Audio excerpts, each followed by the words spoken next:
Policy decisions have been a hallmark of the new NDA government at the center, and the decision making has picked up steam like never before.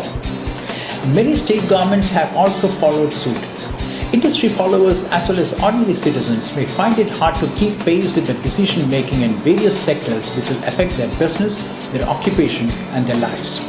We bring you a weekly roundup of all the news on government policies at the center, the states as well as local bodies that appear in the news media, so that you can keep abreast of the various new policies and policy changes and understand its implications and its impact on your daily life.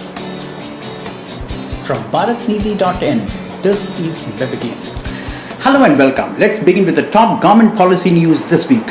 The National Institution for Transforming India, Niti Aayog, will soon come up with an energy policy to meet the country's growing energy demands, and it has started consultations with concerned ministries at the center to make a blueprint, according to a report in the Indian Express. This was announced by the Aayog's Vice Chairman Arvind Panagarya while addressing a workshop on India Energy Outlook on Monday.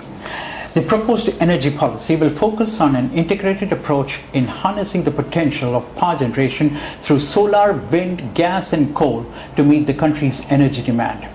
The country needs to rapidly expand its energy market as a quarter of Indian population is still without electricity. The government is determined to take away subsidies from rich people and use that money to provide clean energy to poor people, according to Aayog's Vice Chairman. Moving to a second policy story in the news this week, the central government on Monday opened up items including bread, mustard oil, groundnut oil, pickles and chutneys, safety matches, wooden furniture and glass bangles for manufacturing by entities other than micro, medium and small enterprises in a bid to encourage investments in the sector and promote economy of scale and technologies. According to a statement issued by the Ministry of Commerce and Industry, on the recommendation of Advisory Committee, government has decided to de-reserve remaining 20 items at present reserved for exclusive manufacture by MSME sector.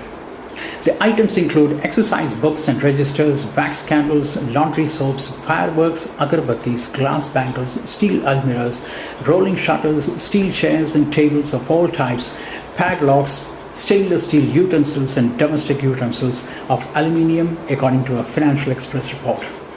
The third major policy story this week was reported in the Indian Express about the Environment Ministry having approached the Supreme Court to free the process of wildlife clearance for infrastructure projects from the Apex Court's monitoring, citing delays due to the extremely convoluted and time-consuming procedure. The ministry's interlocutory application, signed on April 9, comes 9 months after it was first urged by the Prime Minister's office to approach Supreme Court to allow state and national boards for wildlife to grant clearance because of the huge pendency of infrastructure projects. This move was originally prioritized as an action point at a meeting chaired by Nripendra Mishra, Principal Secretary to the Prime Minister, on July 12, 2014. Moving to the next story, it's a powerful editorial written by the Hindustan Times, which says that from a slowing economy prone to risky policy inconsistencies to a country with one of the brightest growth prospects, India's image has seen a turnaround over the last 10 months. Rating agency Moody's Investor Services last week raised India's credit outlook to positive from stable, saying that the recent policies will result in healthier public finances and push growth, in an apparent endorsement of the Narendra Modi-led government's reformist measures. Another agency, Fitch Ratings, echoed a similar opinion, praising the government's reforms agenda for bringing dynamism back. These observations are in sharp contrast to the phraseology used to describe India's state 2 years ago. Stalled reforms, policy missteps, mounting deficits, galloping inflation, fractious politics and creaky infrastructure, the rough edges were showing all at the same time, the editorial said. Last week, when Prime Minister Narendra Modi was on his three-nation tour, he promised to make corrections wherever required in rules and regulations to make India a global manufacturing hub, and asserted that India is now a changed country. He also told top German businessmen and industrialists not to go by old perceptions, but to come to India and feel the change in the regulatory environment. Modi's pitch for attracting foreign investors to boost his Make in India initiative came at the inauguration of the Indo-German Business Summit at the Hanover Fair, where he and Chancellor Angela Merkel opened the Indian Pavilion. In another significant policy news, the Union Ministry of Environment and Forests has closed down its single window project clearance system and reverted back to the 2009 procedure that meant obtaining environmental, forest and wildlife clearances separately. This measure can singularly speed up pending projects which have been held up due to environmental activism and in some cases blackmail too. In the next policy story this week, Railway Minister Suresh Prabhu expects to reduce the state-run behemoth's freight rates sharply in the next couple of years to take on competition from the road sector and even undertake disinvestment in some of the ministry's enterprises. The minister said this would be possible as the railways is targeting a 50% rise in revenue within a 5-year time frame, while he anticipates gross expenditure to rise by a far more modest rate of 15%. The minister said the revenues would rise, riding the efficiency of railway-owned enterprises. Those enterprises would shoulder the large responsibility of adding to tracks and rolling stock of the railways from now on. Also reported in the Indian Express this week is the story of the ambitious Smart City project of the NDA government, which is likely to be brought for cabinet approval on April 22. The project, which is close to Prime Minister Narendra Modi's heart, got a go-ahead from the Expenditure Finance Committee EFC last week. To begin with, the Smart City project will include 20 cities and the number would subsequently go up to 100. Every city has been earmarked 100 crore rupees for the project. The project has been at a consultative stage since the NDA government announced it in May 2014. The Tribune reported this week that the central government has shortlisted about a dozen PSUs including IOC, National Fertilizers, MMTC, Hindustan Copper and ITDC for stake sale to achieve the current fiscal disinvestment target of 41,000 crore rupees.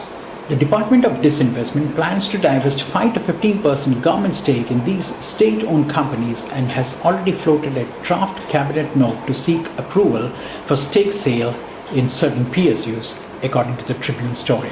As per the roadmap, 10% stake would be diluted in Engineers India Limited, EIL, NALCO, NMDC and Indian Oil Corporation, IOC.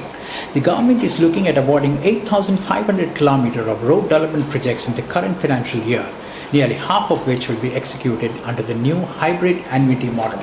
According to a Financial Express report, the hybrid annuity model was conceived in the last financial year to bring back private participation in highway projects which has dried up in the last few years. Under this model, the government will provide 40% of the project cost to the developers to start work. The remaining investment will be made by the contractor. The National Highways Authority of India will collect toll and refund the amount in installments over a period of 15 to 20 years, cutting down an upfront investment required to be made by the government. India's first smart city is taking shape in Gujarat. The government's push to accommodate a booming urban population and attract investment rests in large parts with dozens of smart cities like the one being built in Gandhinagar on the dusty banks of Sabarmati River. So far, the smart city called Gujarat International Finance Tech City, also known as GIFT, boasts of modern underground infrastructure. The plan is to make a metropolis complete with gleaming towers, drinking water on tap, automated waste collection and a dedicated power supply. Luxuries to many Indians, according to a report in DNA. India's growth story is expected to dominate the headlines in the years ahead, with both the World Bank and the International Monetary Fund predicting robust expansion for Asia's third largest economy on the back of reform initiatives launched by the government and the impact of lower global oil prices. The Times of India reported that the fact that India will overtake China as the fastest growing economy by 2015-16 is well acknowledged. The World Bank, in a report on South Asian economies, said India's economy is expected to accelerate to 8% in 2017-18 after a growth of 7.6% in 2015-16. Growth will benefit from recent policy reforms, a consequent pickup in investment and lower oil prices. To boost the job market, Finance Minister Arun Jaitley should announce measures in the union budget to enable entry of greater workforce into the formal sector and usher in labour reforms, HR experts say.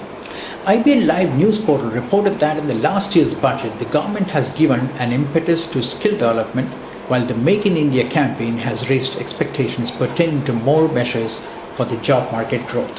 The underperforming labour market, with 94% of the workforce being deployed in informal sector with no social security and benefits, presents an opportunity for the government to focus on job creations in this budget.